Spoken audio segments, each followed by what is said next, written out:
सत्सङ्गत्वे निस्सङ्गत्वं निस्सङ्गत्वे निर्मोहत्वं निर्मोहत्वे निश्चलतत्वं निश्चलतत्वे जीवन्मुक्तिः पुनरपि जननं पुनरपि मरणं पुनरपि जननी जठरे शयनम् इह संसारे बहुदुस्तारे कृपया पारे पाहि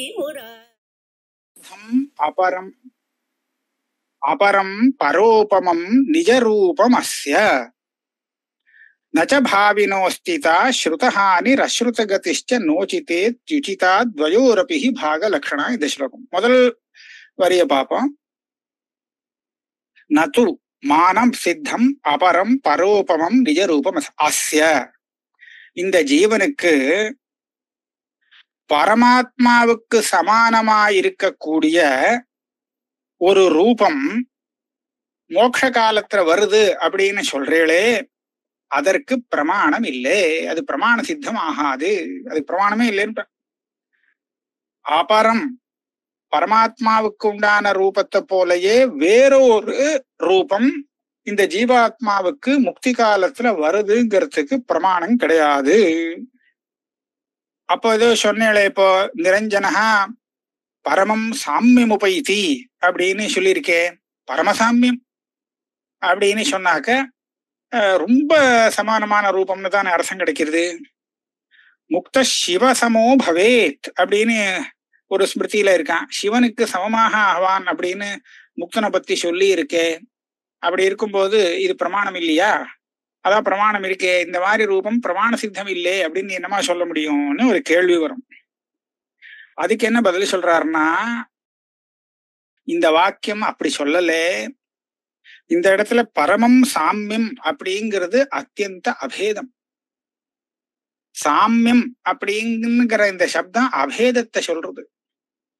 பரமசாமியம் அப்படிங்கிறது அத்தியந்த அபேதம். ஆக பேதமே இல்லாத ஒரு ஸ்வரூபத்தை அடைகிறான் அப்படிங்கிறது தான் இந்த ஸ்ருதிக்கு அர்த்தம். சமசப்தம் இந்த மாதிரி இடங்கள்ல அபேதத்தை தெரிவிக்க கூடியதாக இருக்கு, ஏகாங்கிற அர்த்தத்துல இருக்கு. அதனால இந்த ஸ்ருதியை நீ அதுக்கு சதிருஷமான ரூபம் அப்படின்னு சொல்ல முடியாது. ஏன் அப்படின்னு கேட்டா, மற்ற ஸ்ருதிகள் பரமேஸ்வரனுக்கு சதிருஷமான ரூபம் கிடையாதுன்னு சொல்லியிருக்கு. சதிருஷமாவும் இல்லை, அதை தவிர்த்தும் வேற எதுவும் இல்லை. நான்யோதோஸ்தி திரஷ்டா நான்யோதோஸ்தி ஸ்ரோதா அப்படின்னு சொல்றது. இந்த ஸ்ருதி என்ன சொல்றது? அந்த பரமாத்மாவை சொல்லி இந்த பரமாத்மாவை காட்டிலும் வேறானவனாக ஒரு திரஷ்டா கிடையாது, ஸ்ரோதா கிடையாதுன்னு சொல்றது. திரஷ்டானா பார்க்கிறவன், பரமாத்மாவை காட்டிலும் வேறு பார்க்கிறவன் இல்லை, கேட்கிறவன் இல்லை, காதால கேட்கிறவன் இல்லை. அப்போ நாமெல்லாம் என்ன கண்ணால பார்க்கிறோமே, காதால கேட்கிறோமே, நாமெல்லாம் பரமாத்மாவா அப்படின்னு கேட்டா பரமாத்மாவே தான். பரமாத்மாவை காட்டிலும் வேறானது இல்லை. இந்த இடத்துல எது ஜீவ சைத்தன்யம் தெரியறதோ அந்த சைத்தன்யம் பரமாத்ம சைத்தன்யமே தான், அதை காட்டிலும் வேறானது இல்லை அப்படின்னு சொல்லி கொடுக்கறது இந்த ஸ்ருதிகள். அப்படி இருக்கும்போது நீ சொன்ன ரீதியில பரமேஸ்வரனுக்கு சமானமாக முக்தி காலத்துல இவனுக்கு ஒரு ரூபம் வந்துவிடும் அப்படின்னு சொன்னால், இவன் பாட்டுக்கு தனியா பின்னமாக இருப்பான்னு சொன்னா, பரமேஸ்வரன் எப்படி திரஷ்டாஸ்ரோதாவா இருந்துட்டு இருக்காரோ அதே மாதிரி இந்த முக்தர்கள் கூட திரஷ்டாஸ்ரோதாவா இருந்துட்டு இருப்பாளோ இல்லையோ? அப்ப எப்படி நான்யோதோஸ்தி திரஷ்டா நான்யோதோஸ்தி ஸ்ரோதான்னு ஸ்ருதி சொல்ல முடியும்? பரமேஸ்வரனுக்கும் தனக்கும் கொஞ்சமாவது பேதத்தை பார்த்துட்டு இருந்தானே ஆனால் அவனுக்கு சம்சாரம் அனுவர்த்திச்சுட்டே இருக்கும். மிருத்யோச மிருத்யுமாப்னோதி இஹ நானேவ பஷ்யதி அப்படின்னு கல்பிதமான பேதத்தை பார்த்தாலே இவனுக்கு ஆபத்து தான், மறுபடியும் சம்சாரம் வரும்னு சொல்லியிருக்கு. நீ சொல்ற இடத்துல பார்த்தா நிஜமாவே பேதம் இருக்கு, அந்த பேதத்தை பார்த்துட்டே தான் அவன் இருக்க போறான். அப்ப எப்படி அவனுக்கு சம்சாரம் தீரும்? ஆக முக்தியே இல்லாத போயிடுமே.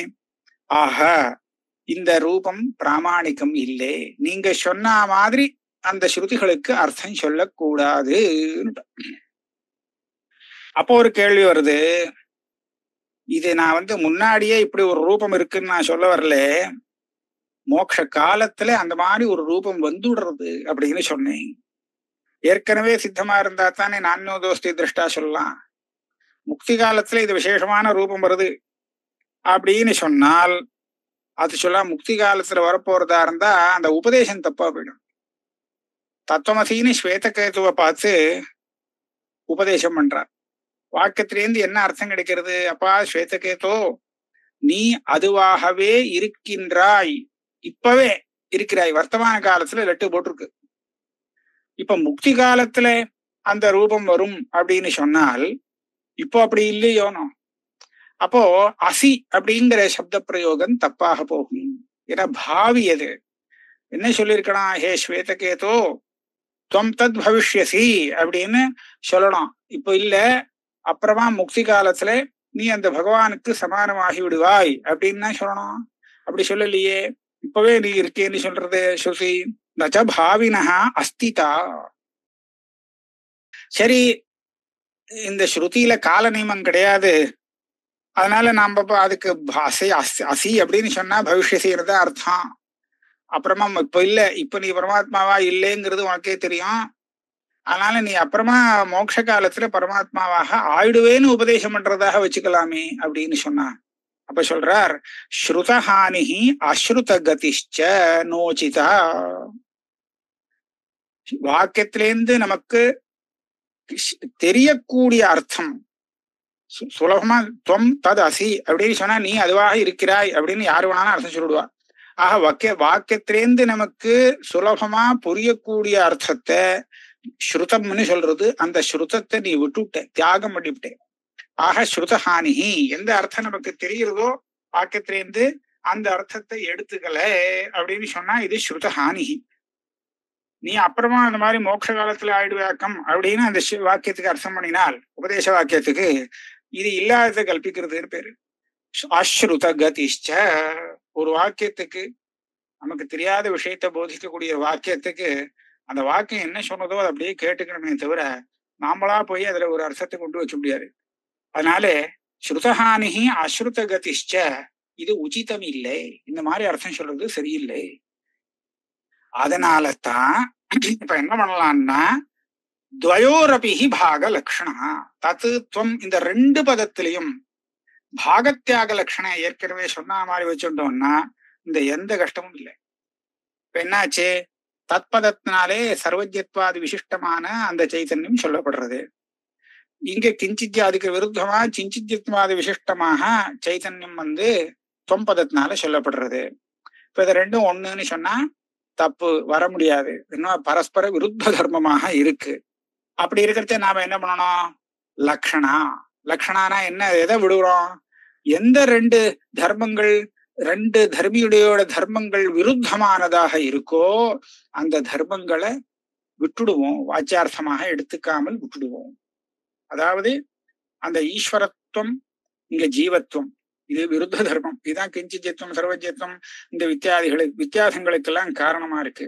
இத ரெண்டையும் நாம வேண்டாம் எடுத்துடுவோம், அதை நாம எடுத்துக்க போறது இல்லை. ஆனா எதை ஒன்னா இருக்கு, சைத்தன்யம். அந்த சைத்தன்ய ஸ்வரூபம் சச்சித் ஆனந்தம் மூணுமே சமானம். இந்த சச்சித் ஆனந்த ஸ்வரூபம் இருக்கே, அந்த ஸ்வரூபத்தை நம்ம லட்சணையா எடுத்துப்போம். தத்பதத்துக்கும் அதேதான் அர்த்தம். அதாவது விருத்தமான தர்மத்தை தியாகம் பண்ணிட்டா அந்த வாச்சியார்த்தத்துல மிச்சமா இருக்கிறது என்னன்னு கேட்டா சச்சிதானந்த ஸ்வரூபம். தொம்பதார்த்த வாச்சியத்திலே அந்த கிஞ்சித்யத்துவம் போக்குவரத்து எல்லாம் எடுத்து விட்டாக்க, தியாகம் பண்ணிவிட்டா பாக்கி இருக்கிறது அதே சச்சிதானந்த ஸ்வரூபம் தான். இப்ப என்னாச்சு, லக்ஷணையா சொல்லும் போது இந்த தத்பதமும் தொம்பதமும் ஒரே சச்சிதானந்த ஸ்வரூபத்தை சொல்றது. ரெண்டு பதமும் சேர்ந்து ஒரு ஸ்வரூபத்தை சொல்றது. அதனாலதான் இது அகண்டார்த்தவாதம்னு சொல்லுவோம். இந்த மாதிரி எங்கேயாவது பார்த்திருக்கோமா அப்படின்னு கேட்டா, சோயம் தேவதத்தா இத்தியாதி ஸ்தலத்துல இப்படிதான் சொல்லணும். ஏற்கனவே யாரோ ஒருத்தனை பார்த்திருக்கோம், இப்போ ஒருத்தரை பார்க்கிறோம், நேரம் இருக்கான், ஆனாலும் சந்தேகம் வருது, அங்க பார்த்தோமே அந்த ஆள் தானா இவன், இல்ல வேறையா அப்படின்னு சின்ன சந்தேகம் வருது.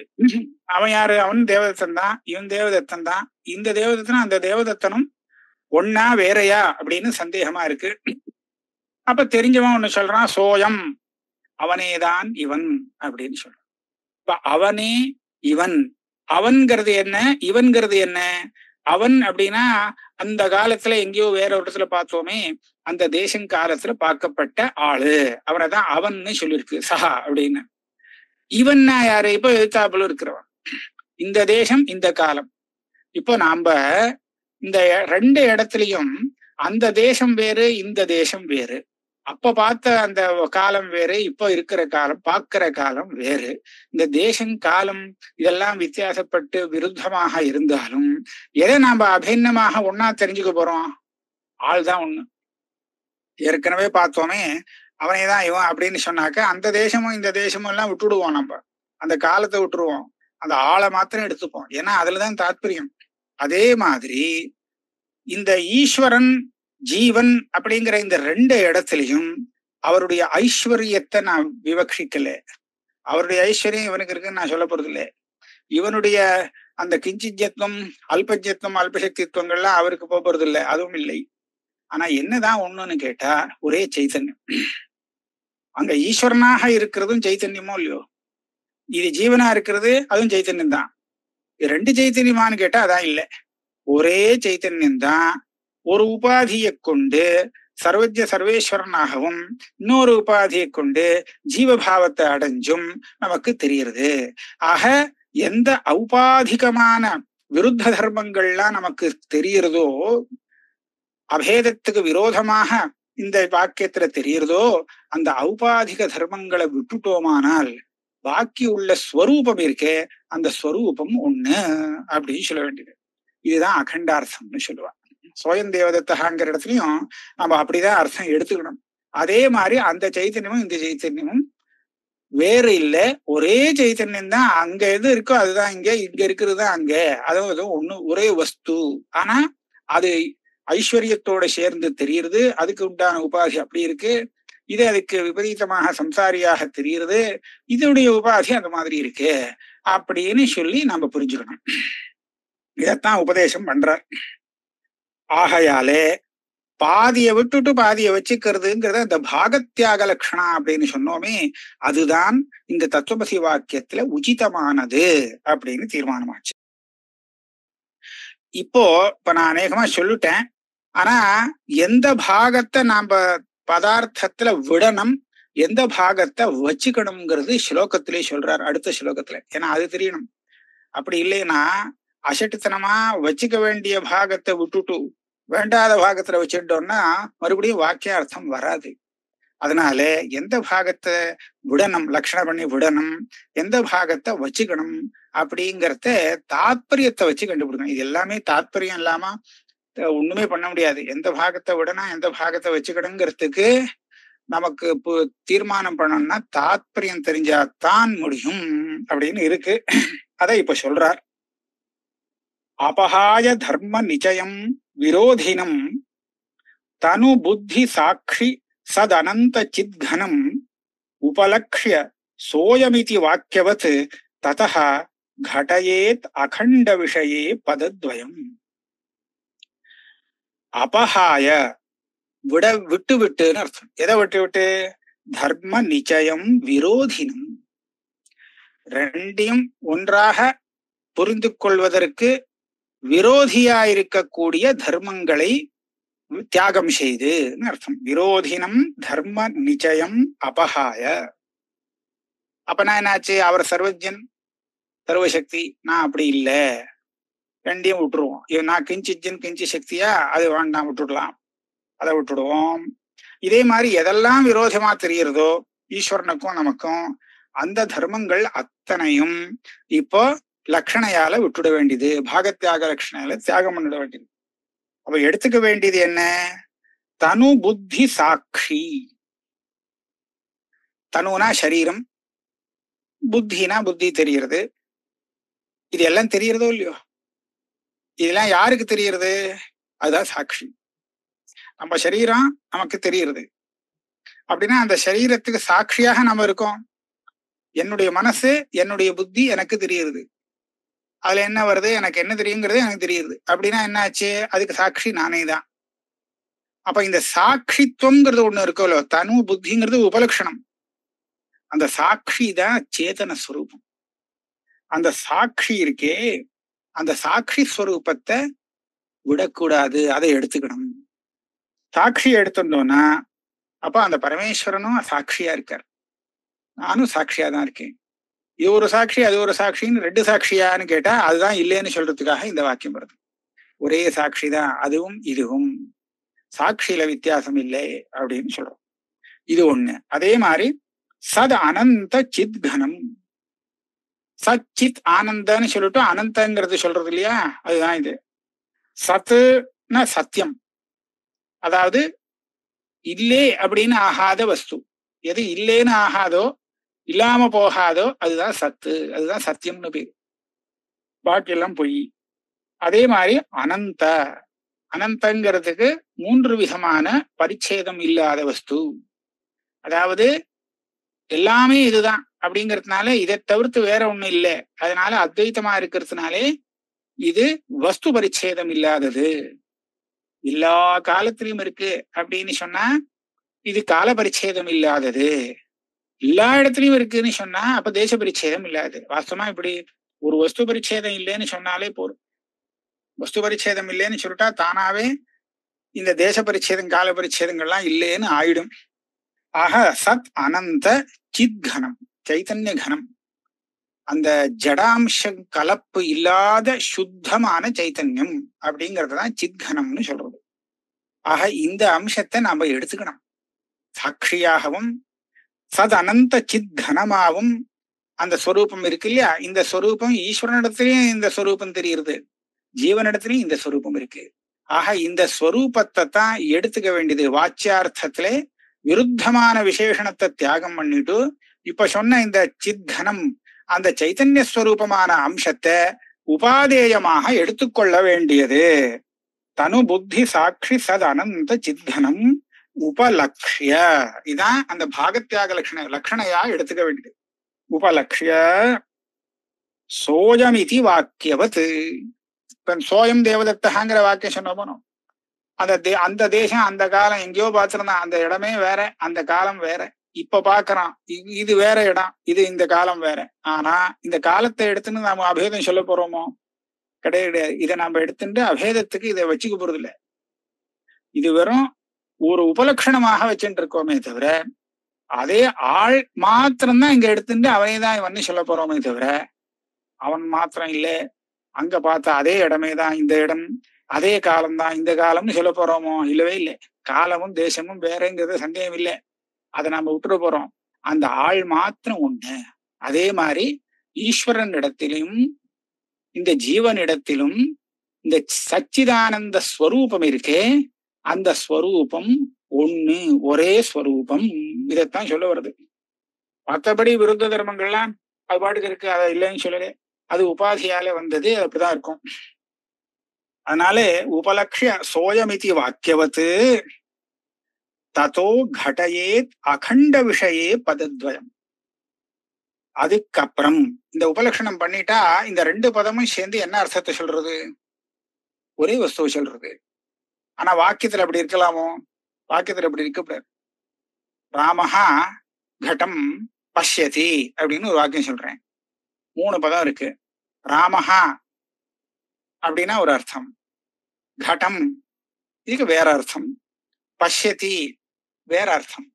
வாக்கியத்துல இருக்கிற ஒவ்வொரு பதத்துக்கும் வெவ்வேறு அர்த்தம். இந்த வாக்கியத்துல உள்ள பதார்த்தங்கள்லாம் முன்னாடியே தெரியுமா தெரியாதா அப்படின்னு கேட்டா எல்லாருக்குமே தெரியும். தெரிஞ்சாதான் இந்த வாக்கியத்திலேருந்து நமக்கு போதம் வரும். ஆனா வாக்கியத்திலேருந்து தெரிஞ்சுக்கிறது அதுதானா கேட்டா இல்ல. வாக்கியத்திலேருந்து தெரியாத அம்சம் நமக்கு தெரியுது. ராமன்னா யாருன்னு தெரியும், ராமபதார்த்தம் தெரியும், கிராமம்னா தெரியும், கச்சத்தினா தெரியும். ஆனா இப்போ கிராமம் கச்சதி, யாரு கிராமத்துக்கு போறா, ராமன் கிராமத்துக்கு போறானா போலியா தெரியல. அப்படி இருக்கிறச்ச இந்த தெரிஞ்ச 3 பதத்தை சேர்த்து கூட்டி ஒரு வாக்கியமாக பிரயோகம் பண்ணும் போது இவனுடைய சந்தேகம் தீர்ந்து போறது. இவனுக்கு தெரியாத விஷயம் தெரியுது. அப்படின்னா என்ன ஆச்சு? இந்த 3 பதங்களும் சேர்ந்து ஒரு வாக்கியமா இருந்து என்ன தெரிவிக்கிறதுன்னு சொன்னா பரஸ்பரம் சம்சர்க்கத்தை தெரிவிக்கக்கூடியதாக இருக்கு. அவனுக்கு என்ன கேட்கிறானோ அந்த சம்சர்க்கத்தை இது தெரிவிக்கும். கேட்கிறவன் ராமன் எங்க போறான் அப்படின்னு கேட்கிறான். ராமன் போறாங்கிறது தெரியுது, ஆனா எந்த இடத்த உத்தேசித்து போறாங்கிறது தெரியல. அப்படி இருக்கும் போது அந்த கிராமம் அப்படிங்கிற பதம் சேர்த்து விட்டதுனால அதனுடைய சம்சர்க்கம் தெரியுது. தெரிஞ்சா இதுதான், இது அவனுக்கு தெரிஞ்சுக்க வேண்டியது. இதை சொன்னா போறோம், கிராமம் அப்படின்னு சொன்னா கூட போறோம். கிராமம் கச்சதின்னு பூர்ண வாக்கியம், ராமஹா கிராமம் கச்சதி. இது சொன்னா அவனுக்கு அர்த்தம் புரிஞ்சு போயிடும். யாரோ கிராமத்துக்கு போறான், ஆனா யாருன்னு தெரியலையே, கஹா கிராமம் கச்சதின்னு கேட்கறான்னு வச்சுக்கோ, அப்போ இதே ராமஹா கிராமம் கச்சதின்னு சொல்லலாம். இப்ப யாரு போறாங்கிறது தெரியல, இந்த ராமஹான்னு சொல்லிட்டா போறோம். இப்போ அப்ப இதெல்லாம் என்ன ஆச்சு? தெரிஞ்ச பதங்கள் தான், பதங்கள் பதார்த்தம் தெரியாம இல்லை. ஆனா அந்த வாக்கியார்த்தத்துல எந்த ஒரு சம்சர்க்கம் தெரிஞ்சுக்கணும் அப்படின்னு ஆசைப்படுறான், கேட்கிறானோ அதுக்கு தகுந்தா போல வாக்கியத்துல இருந்து அவனுக்கு பதில் கிடைக்கிறது. சம்சர்க்கம் தான் தெரியுது. அப்போ அப்பேற்பட்ட வாக்கியத்தை நம்ம சகண்ட வாக்கியம்னு சொல்லுவோம். 2 பதார்த்தம் குறைஞ்ச பட்சம் இருக்கணும், 2 3 நிறையதான் இருக்கும். அந்த பதார்த்தங்களுடைய சம்பந்தம் இருக்கே, அதுதான் புதுசா வாக்கியத்தினாலே நம்ம புரிஞ்சுக்கக்கூடிய விஷயம். ஆனா இங்க அப்படியோன்னு கேட்டா இல்ல. இந்த தத்பதமும் அதே சுரூபத்தை சொல்றது, தொம்பதம் அதுவும் இப்ப லட்சணம் பண்ணி எல்லாம் பண்ணியாச்சுன்னா அதே சுரூபம் தான். 2 சுரூபம், இது ஒரு அதே மாதிரி 2 சத்ஸ்வரூபம் இல்ல, ஒரே சுரூபத்தை 2 சொல்றது. சோயம் கட்டத்துன்னு அப்படிதான், சகான்னு சொல்லி அந்த ஒரு ஆளு, அயம்னு சொல்லி இந்த ஒரு ஆளு அப்படின்னு சொல்லல. எந்த ஆளு அந்த அப்ப பார்த்தோமோ அதே ஆள் தான் இவன். அப்போ ஒரே ஸ்வரூபத்தை 2 பதமும் சொல்ற மாதிரி இந்த மகா வாக்கியத்துல இருக்கக்கூடிய 2 பதங்களும் ஒரே ஸ்வரூபத்தை சொல்றது. அப்படின்னா என்னாச்சு? 2 வஸ்துவுடைய சம்சர்க்கத்தை சம்பந்தத்தை இந்த வாக்கியம் போதிக்கல. அதனால இது கண்டம் கிடையாது, ஆனாதான் அகண்ட போதம்னு சொல்றோம். இதுதான் சொல்றார், தசோ கடயேத் அகண்ட விஷயே பதத்வயம். இந்த 2 பதத்தையும் இந்த லட்சணையா ஒரே அர்த்தத்துல புரிந்து கொள்ள வேண்டியது, அதுதான் அகண்டார்த்தம்னு சொல்லப்படுறது. இதோட வச்சுப்போம். 42வது ஸ்லோகம் முடிஞ்சு போச்சு. இனிமே அடுத்த கிளாஸ் அடுத்த